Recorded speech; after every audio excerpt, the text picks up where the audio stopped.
Hello hello साथीहरू, साथीहरू, म आज आज म अन्डा अन्डा करी करी बनाउँछु। बनाउँछु। अन्डा यो उसिनिरहेको अन्डा छु, छ प्याज प्याज टमाटर टमाटर आलु उसिनेर तेल अब गरम तेल गरम गरिरहेको छु। गर्दैछु होइन। अब तेल कराई गरम तेल हाल्दैछु 2 चम्मच बाट 2 चम्मच हो। अन्त अन्डा हालेँ, अन्डा हालेर त्यसमा हल्दी हाल्नुपर्छ। अन्त हल्दी हालेर फ्राई गर्दैछु।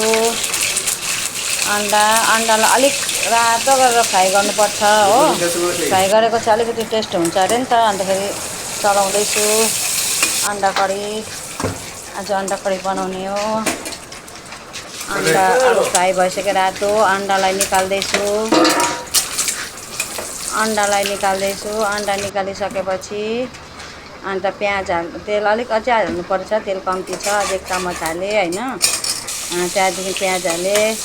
प्याज फ्राई हुँदैछ रातो गरेर। प्याज फ्राई गर्दैछु रातो गरेर। अलिक रातो भएपछि अन्त मसला हाल्नुपर्छ। मसला रेडी छ।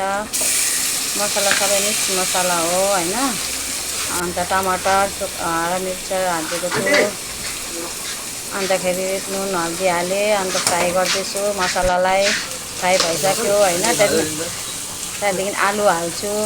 आलु हालेर त्यहाँदेखि आलु फ्राई गर्छु होइन।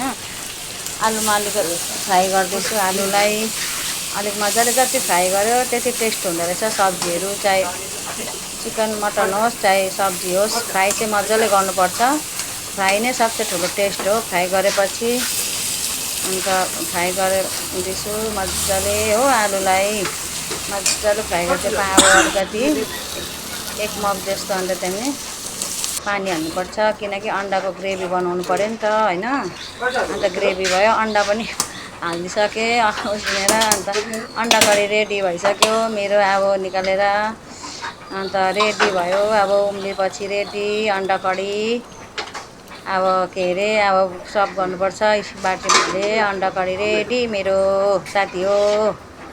बाई।